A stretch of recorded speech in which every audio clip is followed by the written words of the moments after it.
നിശ്ചയമായും ഇതൊരു രാഷ്ട്രീയ വേദിയായി മാറിയെന്ന കാര്യത്തിൽ ആർക്കും സംശയമില്ല. അത് നമ്മൾ പ്രതീക്ഷിക്കേണ്ടത്. കാരണം എന്താ വെച്ചാൽ ഈ വർഷത്തിൻ്റെ ഒരു പ്രത്യേകത എന്താ, 2025-26 എന്ന് പറയുന്നത് തെരഞ്ഞെടുപ്പ് വർഷമാണ്. കേരളം വളരെ പ്രധാനപ്പെട്ട ഒരു തെരഞ്ഞെടുപ്പിലേക്ക് പോകുന്ന വർഷമാണ്. സ്വാഭാവികമായിട്ട് ഇത്രയും വലിയൊരു പദ്ധതി ഉദ്ഘാടനം ചെയ്യപ്പെടുമ്പോൾ അതിൻ്റെ ക്ലെയിം മുന്നോട്ട് വെക്കുക എന്നുള്ളത് ഓരോ മുന്നണിയുടെയും രാഷ്ട്രീയ പാർട്ടിയുടെയും ആവശ്യമാണ്. ആ രീതിയിലൊരു നരേറ്റീവ് ബിൽഡ് ചെയ്യാൻ വേണ്ടിയിട്ട് വലിയ രീതിയിലുള്ള ശ്രമം CPM നടത്തുന്നുണ്ട്, BJP നടത്തുന്നുണ്ട്, കോൺഗ്രസ് നടത്തുന്നുണ്ട്. എന്നാൽ ഇന്നത്തെ വേദിയിൽ നമ്മൾ കണ്ടത് CPM-ൻ്റെയും അതുപോലെ തന്നെ BJP-യുടെയും നേതാക്കളായി വെക്കുന്നത് കൊണ്ട് തന്നെ അവരവിടെ പറഞ്ഞ രാഷ്ട്രീയമാണ് ഫാക്ച്വലായി നമ്മൾ ചെക്ക് ചെയ്യേണ്ടതെന്നാണ് ഞാൻ വിചാരിക്കുന്നത്. ആ രാഷ്ട്രീയം ആദ്യം പറഞ്ഞത് സംസ്ഥാനത്തിൻ്റെ തുറമുഖ മന്ത്രിയായിട്ടുള്ള VN വാസവനാണ്. അദ്ദേഹത്തിൻ്റെ സ്വാഗത പ്രസംഗത്തിൽ അദ്ദേഹം പറയുന്നത് എന്താണ്, കാലം കരുതി വെച്ച കർമ്മയോഗി, ഈ തുറമുഖത്തിൻ്റെ ശില്പി. യഥാർത്ഥത്തിൽ വിഴിഞ്ഞം പോർട്ടുമായിട്ട് ബന്ധപ്പെട്ട് ഇപ്പോൾ നടന്നുകൊണ്ടിരിക്കുന്നത് ആരാണ് അതിൻ്റെ ശില്പി എന്നുള്ളതാണല്ലോ, അതിൻ്റെ തർക്കമാണല്ലോ നടന്നുകൊണ്ടിരിക്കുന്നത്. മാതൃത്വമാർക്ക് എന്ന തർക്കം കഴിഞ്ഞ കുറേ കാലമായിട്ട് കേരളം ചർച്ച ചെയ്തുകൊണ്ടിരിക്കുകയാണ്. അതിൻ്റെ തുടക്കക്കാരനായിട്ട് VN വാസവൻ പറയുന്നത്, ഈ സമ്മേളനത്തിൻ്റെ തുടക്കക്കാരൻ എന്ന നിലയ്ക്ക് അദ്ദേഹം പറയുന്നത് കാലം കാത്തുവെച്ച കർമ്മയോഗി, ഈ തുറമുഖത്തിൻ്റെ ശില്പി എന്നാണ്. അത് ശരിയാണോ ഫാക്ച്വലായി? അങ്ങനെയല്ലല്ലോ യാഥാർത്ഥ്യം എന്ന് പറയുന്നത്. തൊട്ടു പിന്നാലെ മുഖ്യമന്ത്രി പിണറായി വിജയൻ സംസാരിക്കുന്നുണ്ട്. അദ്ദേഹം പറയുന്നത് എന്താണ്, 1996 LDF സർക്കാർ രൂപപ്പെടുത്തിയ പദ്ധതിയാണ് ഇവിടെ യാഥാർത്ഥ്യമാക്കുന്നത് എന്നാണ്. അദ്ദേഹത്തിൻ്റെ വരികളാണ്. 1996 LDF സർക്കാർ രൂപപ്പെടുത്തിയ പദ്ധതിയാണ് ഇപ്പോൾ ഇവിടെ യാഥാർത്ഥ്യമായിരിക്കുന്നതെന്നാണ്. ഞാനൊരു കാര്യം പിണറായി വിജയനെ കൂടി ഓർമ്മിപ്പിക്കാം കേട്ടോ. 1991 K. കരുണാകരൻ മന്ത്രിസഭയിൽ തുറമുഖം മന്ത്രിയായിരുന്ന MV രാഘവൻ ഒരു ചോദ്യത്തിന് മറുപടിയായി 1993 ഫെബ്രുവരി 10 നിയമസഭയിൽ ഒരു ചോദ്യം വരുന്നുണ്ട്. ആ ചോദ്യം ഉന്നയിക്കുന്നത് MM ഹസനാണ്. ചോദ്യം ഇതാണ്, തിരുവനന്തപുരം ജില്ലയിലെ വിഴിഞ്ഞം തുറമുഖ വികസന പദ്ധതിയുടെ ഭാഗമായി എന്തൊക്കെ നടപടികൾ സ്വീകരിച്ചു എന്ന് വ്യക്തമാക്കാമോ? അതായത് വിഴിഞ്ഞം പോർട്ടിനെ സംബന്ധിച്ചാണ് MM ഹസൻ 93 ഫെബ്രുവരി 10 അന്ന് പിണറായി വിജയൻ നിയമസഭയിൽ അംഗമാണ് കേട്ടോ. അദ്ദേഹം ഇരിക്കുന്ന നിയമസഭയിലാണ് MM ഹസൻ ഈ ചോദ്യം ചോദിക്കുന്നത്. മറുപടി എന്താണെന്നറിയാമോ? സംസ്ഥാന സർക്കാർ അഭ്യർത്ഥിച്ചതിന് പ്രകാരം വിഴിഞ്ഞം തുറമുഖം കസ്റ്റംസ് പോർട്ടായി അംഗീകരിച്ചുകൊണ്ട് കേന്ദ്ര സർക്കാർ ഉത്തരവ് പുറപ്പെടുവിച്ചു കഴിഞ്ഞു. വിഴിഞ്ഞം തുറമുഖത്തിൻ്റെ സമഗ്രമായ വികസനത്തിന് വേണ്ടി തയ്യാറാക്കിയ പ്രോജക്റ്റ് റിപ്പോർട്ട് സർക്കാർ സജീവമായി പരിഗണിച്ചുകൊണ്ടിരിക്കുന്നു. ദിസ് ഹാസ് ഹാപ്പൻഡ് എപ്പോഴാണ്? 1993 ഫെബ്രുവരി 10 എന്ന് മാത്രമല്ല, തുടർച്ചയായിട്ട് പിണറായി വിജയന് രാഷ്ട്രീയ മറവിയുണ്ടാവരുത്.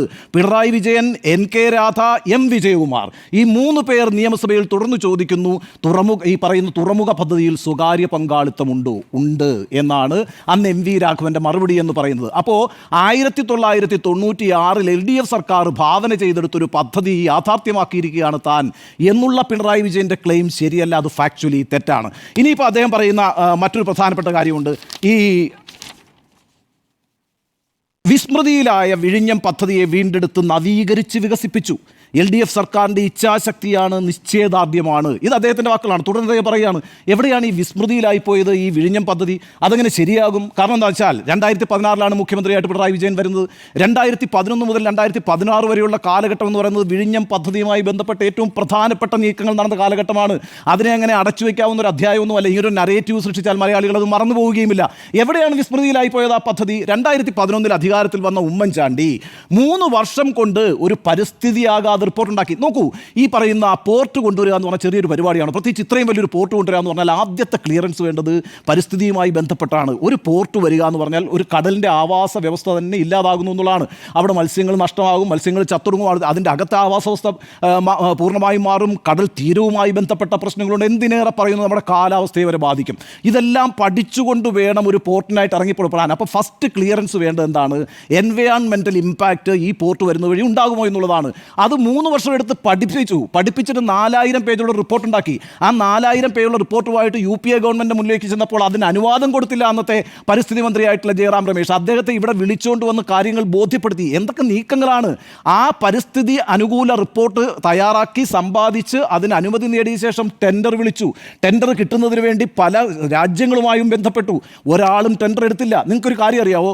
3 പേര് ടെൻഡർ എടുത്തു. 8 ലക്ഷം രൂപയാണ് ഒരു ടെൻഡറിൻ്റെ ആപ്ലിക്കേഷൻ വാങ്ങിക്കാൻ. ഈ ഉമ്മൻചാണ്ടി നടത്തിയൊരു വാർത്താ സമ്മേളനമുണ്ട്. അതിനകത്ത് അയാൾ പറയുന്നുണ്ട് 3 കമ്പനി വന്ന് 8 ലക്ഷം രൂപ വീതം വാങ്ങിച്ചു, ടെൻഡറിൻ്റെ ആപ്ലിക്കേഷൻ വാങ്ങിച്ചുകൊണ്ട് പോയി. അപ്പോൾ എന്താ വിചാരിക്കുക? ആളുകൾ വരും എന്നല്ലേ വിചാരിക്കുക. 24 ലക്ഷം രൂപ ട്രഷറിയിലേക്ക് കിട്ടിയെന്നുള്ളതാണ് ഒരു യാഥാർത്ഥ്യം. ഒരൊറ്റയാൾ വന്നില്ല. അവസാനം ഈ പ്രോജക്റ്റ് നടക്കില്ല എന്ന് ഉറപ്പായ സമയത്താണെന്നേ അദാനിയെ പോയി കാണുന്നത്. അദാനിയെ ഓടിച്ചിട്ട് പിടിക്കുകയായിരുന്നു. കാരണം അദാനിക്കല്ലാതെ ഇന്ത്യയിൽ ഈ പ്രോജക്റ്റ് വർക്ക് ചെയ്യാൻ ഒരാൾക്ക് കഴിയില്ല.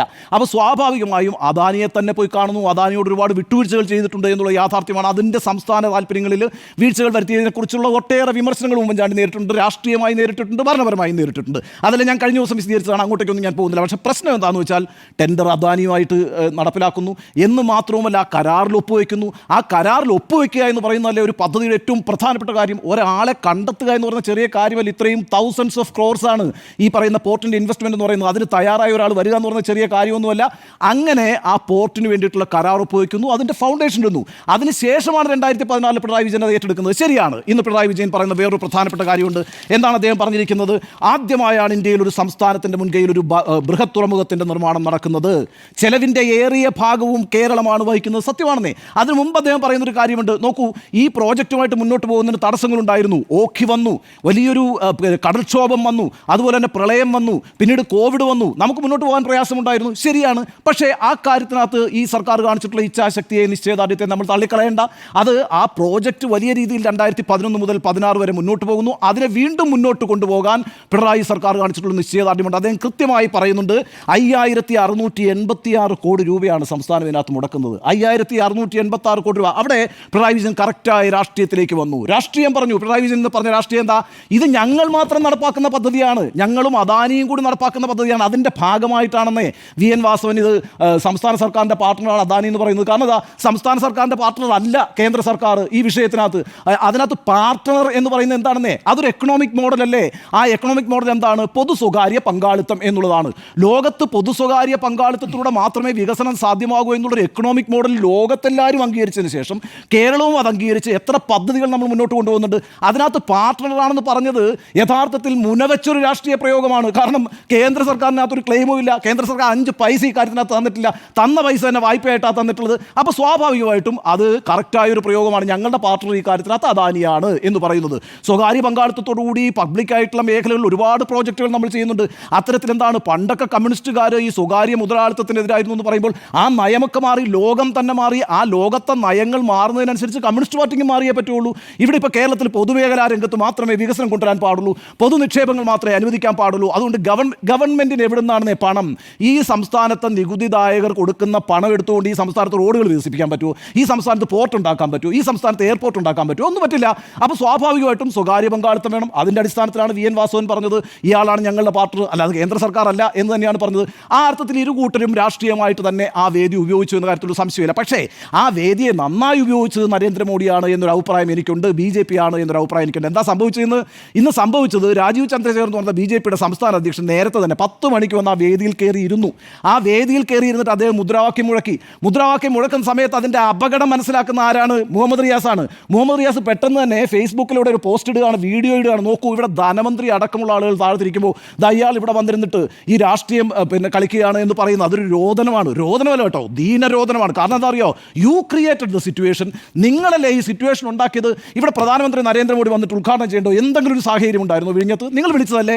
അങ്ങനെ ഒരു പ്രോട്ടോക്കോളൊന്നും ഇല്ല കേട്ടോ. ഈ പദ്ധതി പൂർത്തിയായിട്ടുമില്ല എന്ന് മാത്രമല്ല, മുഖ്യമന്ത്രി ഇന്ന് എന്താ പ്രസംഗിച്ചിരിക്കുന്നത്? 2028 ഞങ്ങൾ ഇത് പൂർത്തിയാക്കാൻ ആഗ്രഹിക്കുന്നു എന്നാണ് മുഖ്യമന്ത്രി പറയുന്നത്. അപ്പോൾ അങ്ങനെ ഒരു എന്താ പറയുക, ഒരു സമ്മർദ്ദവും ഇല്ല കേന്ദ്രത്തിൽ നിന്ന്. പ്രധാനമന്ത്രി ഇവിടെ ഒന്ന് ഉദ്ഘാടനം ചെയ്യേണ്ട ഒരു സാഹചര്യമില്ല. ഞാൻ വെറുതെ ഹൈപ്പോത്തറ്റിക്കലായിട്ടൊരു കാര്യം ചോദിക്കട്ടെ നിങ്ങളോട്. ഇതിപ്പം ഒരു കോസ്റ്റൽ സ്റ്റേറ്റ് ആണല്ലോ ബംഗാൾ, പശ്ചിമ ബംഗാൾ കോസ്റ്റൽ സ്റ്റേറ്റ് ആണ്. അവിടെ മമതാ ബാനർജിയാണ് ഈ പറയുന്ന ഒരു തുറമുഖം ഉണ്ടാക്കുന്നതെന്ന് വിചാരിക്കുക. മമതാ ബാനർജി ഈ പറയുന്ന പ്രധാനമന്ത്രി അവിടെ കൊണ്ടൊന്ന് ഉദ്ഘാടനം ചെയ്യുമെന്ന് നിങ്ങൾ ആരെങ്കിലും വിചാരിക്കുന്നുണ്ടോ? ഞാൻ വിചാരിക്കുന്നില്ല കേട്ടോ. കാരണം മമതാ ബാനർജിയുടെ പൊളിറ്റിക്സ് വളരെ കൃത്യമായിട്ട് പറയുന്ന ആളാണ്. ഇന്നും ഇന്ത്യയിൽ രാഹുൽ ഗാന്ധി കഴിഞ്ഞാൽ ഏറ്റവും നന്നായിട്ട് 4 വർത്തമാനം മോദിക്കെതിരെ നിരന്തരം പറഞ്ഞുകൊണ്ടിരിക്കുന്ന ആൾ ഈ പറയുന്ന മമതാ ബാനർജിയാണ്. മമതാ ബാനർജി ആ രാഷ്ട്രീയം നോക്കും. അവിടെ ഇങ്ങനൊരു സാഹചര്യം യഥാർത്ഥത്തിൽ പ്രധാനമന്ത്രി വരേണ്ട സാഹചര്യം ഉണ്ടായിരുന്നില്ല. പിന്നെന്താ, പ്രധാനമന്ത്രിയെ കൊണ്ടുവന്നുണ്ടാക്കുന്ന ഒരു വലിയ ഗരിമയുണ്ട്. ഒരു വലിയ എന്താ പറയുക, ഒരു വലിയ സംഭവബഹുലമായൊരു കാര്യം സംഭവിക്കുന്നു എന്ന് തോന്നിപ്പിക്കുക എന്നുള്ളതാണ് അതിൻ്റെ പ്രശ്നം. എന്താ, ഇലക്ഷൻ ഇയർ ആണ്. ആ ഇലക്ഷൻ ഇയറിൽ വിഴിഞ്ഞം ഒരു വലിയ സംഭവമാക്കി മാറ്റിയിരിക്കുന്നു. ഇപ്പോൾ പ്രധാനമന്ത്രി, ഇപ്പം മുഖ്യമന്ത്രി പിണറായി വിജയൻ ചെയ്യാവുന്നൊരു കാര്യമേ ഉണ്ടായിരുന്നുള്ളൂ. ഇത് അങ്ങനെ സംഭവിച്ചിരുന്നെങ്കിൽ എന്താ സംഭവിക്കുക? VD സതീശൻ ആ പരിപാടിയിൽ നിർബന്ധമായും ഉണ്ടാകും. കാരണം പ്രതിപക്ഷത്തെ കൂടി ഉൾപ്പെടുത്തിക്കൊണ്ടാണ് മുഖ്യമന്ത്രി ആ പരിപാടി നടത്തുക. അവിടെ പ്രോട്ടോക്കോളിൻ്റെ പ്രശ്നമില്ല, ഒരു സമ്മർദ്ദത്തിൻ്റെയും പ്രശ്നമില്ല എന്ന് മാത്രമല്ല രാജീവ് ചന്ദ്രശേഖർ ഉണ്ടാവുകയുമില്ല, ഈ പരിപാടി ഉണ്ടാവില്ല. കാരണം ഒരു പ്രോട്ടോക്കോൾ നിർബന്ധവുമില്ല. BJPയുടെ സംസ്ഥാന അധ്യക്ഷനെ ഈ പരിപാടിയിലേക്ക് വിളിക്കണം. ഇതൊരു ഗവൺമെൻറ് പ്രോഗ്രാം അല്ലേ? അപ്പോൾ പിണറായിക്ക് ചെയ്യാവുന്നതും VD സതീശന് പങ്കെടുക്കാവുന്നതുമായ ഒരു പരിപാടി നേരെ കൊണ്ടുപോയി നരേന്ദ്രമോദിയിലോട്ട് കൊടുത്തു. എന്നിട്ട് നരേന്ദ്രമോദി വന്നിട്ട് എന്താ ചെയ്തത്? ഇന്ത്യ മുന്നണിയുടെ ഉറക്കം കെടുത്തുന്നു എന്ന് പറയുമ്പോൾ ഇന്ത്യ മുന്നണിയൊന്നും പിടിച്ചുലയ്ക്കാനല്ല നരേന്ദ്രമോദി ശ്രമിച്ചിട്ടുള്ളത്. നരേന്ദ്രമോദി രാഹുൽ ഗാന്ധിയെ ഉദ്ദേശിച്ചിട്ടില്ല, പിണറായി വിജയനെ ഉദ്ദേശിച്ചിട്ടില്ല, ശശി തരൂരിനെ ഉദ്ദേശിച്ചിട്ടില്ല. മറിച്ച് ജനങ്ങളോട് പറഞ്ഞ എന്താ, നോക്കൂ ഇവിടെ ഇന്ത്യ മുന്നണിയാണ്, അത് UDFും LDFും ആണ്, രണ്ടും ഇന്ത്യ മുന്നണിയുടെ ഭാഗമാണ്. പക്ഷേ ഞങ്ങൾ ഇവിടെ വന്നിട്ട് ആ വികസനം നടത്തുന്നു. അവിടെ ഞങ്ങൾക്ക് രാഷ്ട്രീയം പ്രശ്നം പ്രശ്നമേ അല്ല, കേരളത്തിൻ്റെ വികസനമാണ് ഞങ്ങളുടെ പ്രധാനപ്പെട്ട ലക്ഷ്യം. അതാണ് രാജീവ് ചന്ദ്രശേഖരൻ്റെ മുദ്രാവാക്യം, വികസിത കേരളം. അവിടെ രാഷ്ട്രീയമേ ഇല്ല, ഞങ്ങളിതാ രാഷ്ട്രീയം നോക്കാതെ കേരളത്തിനെ സഹായിച്ചിരിക്കുന്നു എന്നാണ് നരേന്ദ്രമോദി പറഞ്ഞത്. എന്ന് മാത്രമല്ല, നിങ്ങൾ ശ്രദ്ധിച്ചില്ലേ എത്ര സൂക്ഷ്മമായിട്ടാണ് ആ സോഷ്യൽ എഞ്ചിനീയറിംഗ് കൂടി മൂപ്പര് നടത്തിയിട്ടാണ് ഇവിടുന്ന് പോയത്. എന്താണ് സെൻറ്റ് ജോർജ് പള്ളിയെക്കുറിച്ച് പറഞ്ഞിട്ട് പാപ്പയായിട്ടുള്ള ബന്ധവും അങ്ങോട്ട് പറഞ്ഞു, മാർപ്പാപ്പയായിട്ടുള്ള അദ്ദേഹത്തിൻ്റെ ബന്ധമടക്കമുള്ള എന്താ പൊളിറ്റിക്കൽ പ്രോജക്റ്റ്. ആ പൊളിറ്റിക്കൽ പ്രോജക്റ്റ് എന്ന് പറഞ്ഞാൽ കേരളത്തിലെ ക്രിസ്ത്യാനികളെ കൂടി കൂട്ടത്തിൽ നിർത്തിക്കൊണ്ട് BJP-യുടെ വോട്ട് ശതമാനം വർദ്ധിപ്പിക്കുക എന്നുള്ളതാണ്. ആ സോഷ്യൽ എഞ്ചിനീയറിംഗ് പോലും പറയാൻ മറന്നു പോകാതെ വളരെ ഭംഗിയായിട്ടാണ് നരേന്ദ്രമോദി ഇന്ന് ആ വേദി ഉപയോഗിച്ചത്. ഞാൻ പറയുന്നത് ഇന്നിപ്പോൾ എന്താ പ്രശ്നം, CPM-നെ സംബന്ധിച്ചിടത്തോളം ഇതിൻ്റെ ഒരു പൊളിറ്റിക്കൽ ഫോളോ ഔട്ട് വലുതായിരിക്കും. CPM-ന് ഇവിടെ പിഴവ് പറ്റിയിട്ടുണ്ട് എന്നുള്ള അഭിപ്രായമാണ് എനിക്കുള്ളത്. കാരണം രാഷ്ട്രീയമായി ഈ കാര്യം CPM-ന് ഗുണം ചെയ്യാൻ പോകുന്നു എന്ന് ഞാൻ വിചാരിക്കുന്നില്ല. വലിയ രീതിയിൽ ഈ പറയുന്ന ഉമ്മൻചാണ്ടിയുടെ ഒരു സെൻറ്റിമെൻറ്റ്സ് ഉണ്ടാക്കാൻ പുറത്തുനിന്ന് കോൺഗ്രസ് ശ്രമിക്കുന്നു എന്ന് മാത്രമല്ല, ഇതിപ്പോൾ CPM-ൻ്റെയും BJP-യുടെയും ഒരു പരിപാടിയായിട്ട് അവർ നറേറ്റീവ് അവർക്ക് ഉണ്ടാക്കാൻ സാധിക്കുന്നു. ഈ വേദി ഉപയോഗിച്ചുകൊണ്ട് നരേന്ദ്രമോദി വളരെ മനോഹരമായി അദ്ദേഹത്തിൻ്റെ രാഷ്ട്രീയവും പറഞ്ഞു പോയിരിക്കുന്നു. അതുകൊണ്ട് യഥാർത്ഥത്തിൽ ഈ വിഴിഞ്ഞം പദ്ധതിയുടെ ഉദ്ഘാടനത്തിലൂടെ എന്താണോ സംസ്ഥാന സർക്കാരും ആ സർക്കാരിന് നേതൃത്വം കൊടുക്കുന്ന LDF-ഉം ലക്ഷ്യം വെച്ചത്, ആ ലക്ഷ്യം പാളുന്നു എന്ന് തന്നെയാണ് ഈ വിഷയത്തിൽ എൻ്റെ നിലപാട്.